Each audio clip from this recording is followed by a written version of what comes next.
Halo semuanya, selamat datang lagi nih di sesi bedah materi kita. Hari ini, kita bakal kupas tuntas sesuatu yang sering banget kita temui, tapi mungkin jarang kita maknai secara mendalam, yaitu kerangka dasar dari pendidikan IPS di sekolah dasar. Jujur aja, kadang kita cuma ngelihat mata pelajaran ini sebagai ajang ngafalin sejarah masa lalu atau letak pulau di peta kan? Padahal, ada desain besar yang sangat filosofis di baliknya. Jadi, buat Anda yang mungkin seorang pendidik, calon guru, atau sekedar peduli sama masa depan anak-anak kita, sesi ini penting banget. Yuk, kita mulai. Oke, biar gampang ngikutinnya, ini dia roadmap kita hari ini.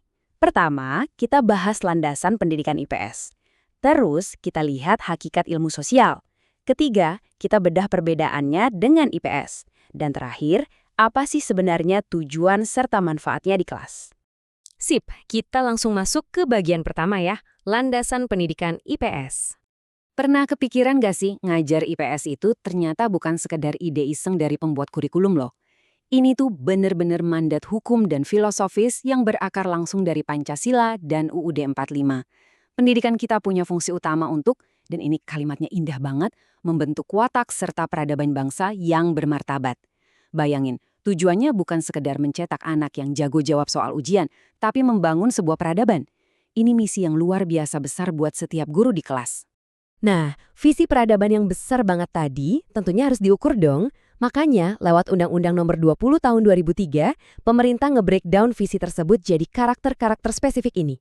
Beriman, berakhlak mulia, cakap, kreatif, sampai jadi warga negara yang demokratis dan bertanggung jawab. Pemerintah secara harfiah udah bikin peta tentang manusia Indonesia ideal yang mau kita bentuk sejak SD.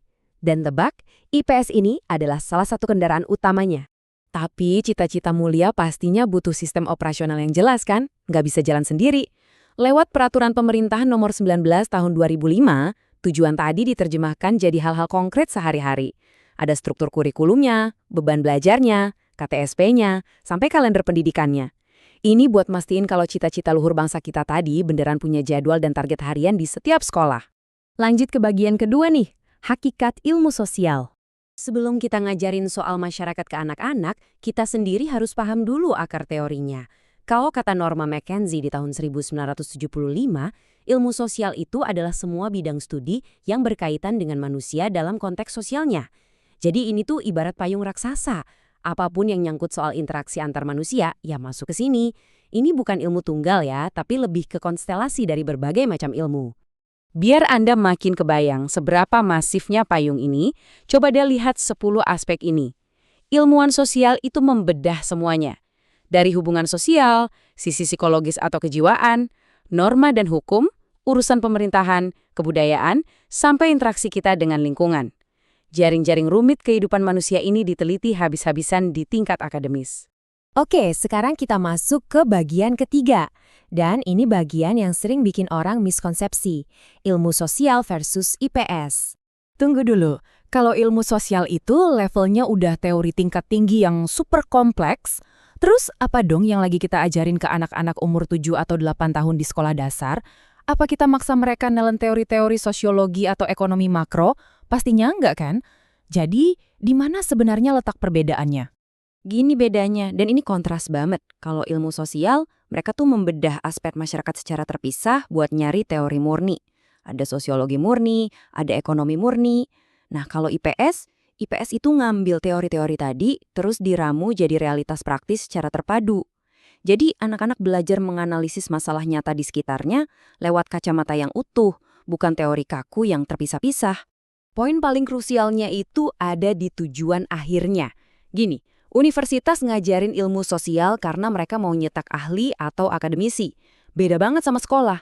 Sekolah ngajarin IPS bukan buat bikin anak SD jadi ilmuwan sosial, tapi buat ngebentuk mereka jadi warga negara yang baik, cakap, dan punya kemampuan untuk bertahan sekaligus berkontribusi di masyarakat. Karena tujuannya beda, tempat dan pendekatannya juga pasti beda. Teori murni tadi pastinya diajarkan pakai pendekatan disipliner di kampus-kampus. Sementara itu, untuk membimbing anak-anak kita dari SD sampai SMA, kita pakai pendekatan interdisipliner atau terpadu.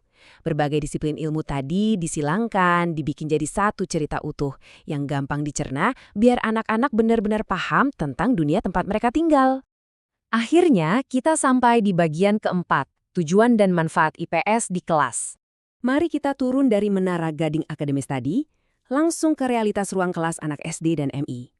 Di sini, kita mengeksekusi mandat undang-undang yang kita bahas di awal tadi. Tujuannya apa? Ya buat ngasih anak-anak pengetahuan praktis yang kepakai buat besok paginya di rumah mereka. Kita latih mereka peka cari solusi, berani komunikasi, dan peduli sama lingkungannya. Percaya deh, ini semua adalah pondasi dasar peradaban kita. Kalau diajarkan dengan benar, manfaat nyatanya tuh kerasa banget loh. Misalnya, guru ngajak anak-anak belajar langsung ke lingkungan sekitar. Mereka nggak cuma ngafal dari buku, tapi benar-benar dapat pengalaman yang nempel di memori. Mereka belajar berinteraksi, nyelesain konflik kecil-kecilan dengan temannya, dan perlahan membangun rasa tanggung jawab sosial. Ini bekal yang super solid buat mereka ke jenjang pendidikan selanjutnya. Oke, kalau misalnya Anda cuma bisa mengingat satu hal dari seluruh sesi kita hari ini, saya pengen Anda mengingat kalimat ini. IPS adalah pembelajaran terpadu tentang kehidupan sosial untuk membentuk warga negara yang cerdas, peduli, dan mampu memahami serta menyelesaikan masalah sosial dalam masyarakat. Udah, itu aja. Itulah ruh utamanya. Inilah alasan kenapa IPS itu harus ada dan hidup di kurikulum kita.